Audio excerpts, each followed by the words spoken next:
This video is about special right triangles, and there are two types of special right: 30, 60, 90. Any side that is across from your 30 degrees, that is your short leg. Any side that is across from your 60 degrees, that is your long leg. And the side that is across from your 90 degrees, that is your hypotenuse. Now the relationship that exists among these sides, the hypotenuse is 2 times whatever your short leg is. Your long leg is your short leg times root 3. So whatever your short leg is, you multiply that by 2 to get your hypotenuse. Whatever your short leg is, you multiply that amount by root 3 to get your long leg. Your second special right is 45, 45, 90, and that is also called an isosceles right. Because if these two angles are the same, it means that it's an isosceles triangle, but it's also a right. That's why it's called isosceles right. Okay. So because these two angles are the same, then it means that these two sides are the same. Okay. So if this is x, this is x, and the hypotenuse would be x root 2. All right. So remember, for special right, the only angles that would constitute special right, they must be 30, 60, 90, or 45, 45, 90. No other angle, only those angles. Okay. Let's look at some examples. Example 1. Remember, as we said before, that any side that is across from your 30 degrees, that is your short leg. Okay, so this is your short leg. And if this is 30, this must be 60. And any side that is across from your 60, this is your long leg. And any side that is across from your 90, that is your hypotenuse. Okay, so remember, it is x, 2x, x root 3. So remember that if you have your short leg, you need to multiply your short leg by 2 to get your hypotenuse. Therefore, x equals 2 times whatever your short leg is, which is 7 centimeter. So x equals 14 centimeter. Okay? Now let's find what is y. Remember that y is your long leg, and your long leg is simply your short leg times root 3. So y equals your short leg, which is 7 centimeter, times root 3. So y is just 7 root 3 centimeters. Okay? And you can always use trig ratio to confirm these. Alright? Let's look at the second question here. Now in this case, we have a 60 here and a 90 here. So it means that this must be 30. And remember that any side that is across from your 30, that is your short leg.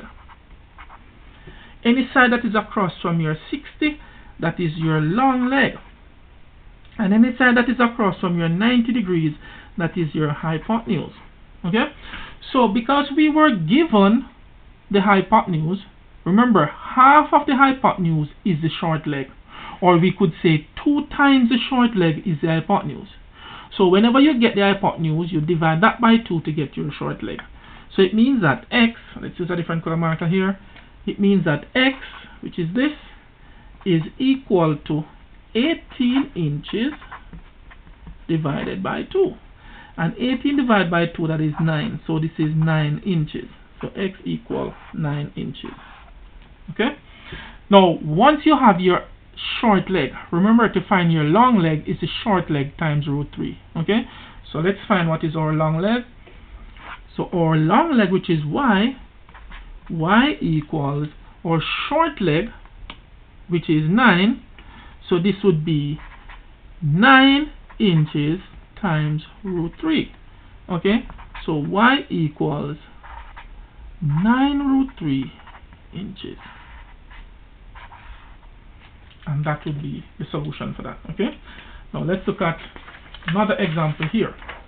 And this one is a little bit more challenging. Now I'm going to redraw this thing because I want you to see something here. Now remember, for my special right here, if this is my thing here, if this is 30, this is x, and this would be 2x, and this would be x root 3. Okay, this would be my 60 here. This is my 30, 60, 90 special, right? Now, if this is 30, it means that this is 60. So this part is your long leg. Whenever you're given your long leg, you need to equate your long leg to the formula for the long leg and solve for x. Okay, so we know that this side that they gave us technically equals to x root 3. So let's write it there and solve for it. So we know that x root 3, which is this from our original formula or diagram, equal to the actual value of this thing here is 9 centimeters. Okay, now to find x, I divide both sides by root 3, and the root 3 cancel root 3 there. So I have my x equals 9 divided by root 3. But remember, from your laws of radical, you do not want a radical in your denominator because you don't know what that value is. It continues on and on and on. So you cannot divide 9 by something that doesn't end because you will not know what your answer is. So we want to get rid of the radical from the denominator. So to do that, we multiply numerator by root 3 and denominator by root 3. Okay?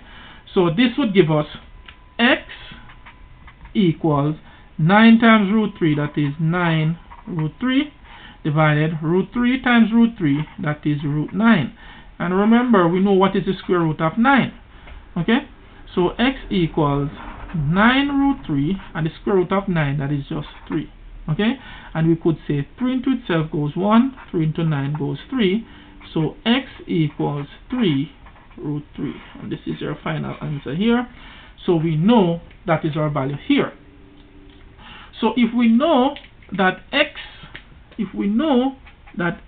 equals 3 root 3, which is this part here, we can tell what is the hypotenuse. The hypotenuse is simply 2 times the short leg. And this is the short leg because it is facing the 30 degrees. Okay? So our hypotenuse, which is y, let's put it here. Our hypotenuse, which is y,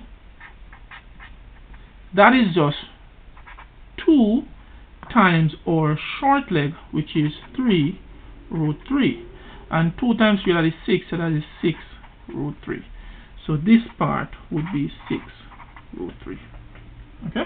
And let's look at our final example. And this example will be very similar to the one that we just did. Now, this is a right angle, and this is 45. So if this is 45, this part here must be 45 as well. So this is a 45, 45, 90. Okay? So it means that right here would be x, right here would be x, and this would be x root 2. So if I draw my other diagram here, I can label it as 45, 45, and this would be x, x, x root 2. So it means then that this part is equal to this part here. Because this is the hypotenuse, it must equal to the technical value of the hypotenuse is x root 2. But the actual value of it in this case is 8. So you're going to equate both of those and solve for it. So it would be x root 2, which is this, equal the actual value of it in this case, which is 8. And we divide both sides by 2, by root 2 I mean. So root 2 will take out root 2. So x equals 8 divided by root 2. Again, we do not want a radical in the denominator because we don't know what that is. So we multiply numerator and denominator by root 2. Okay, so x would equal to 8 times root 2, that is 8 root 2. And root 2 times root 2, that is root 4. Okay, and we know what is the square root of 4. Okay, the square root of 4, that is just 2. And we could say 2 into itself 1, 2 into 8, 4. So x equals 4 root 2. Okay, so this part would be 4 root 2, and this part would be 4 root 2. Okay, alright, have a fantastic day.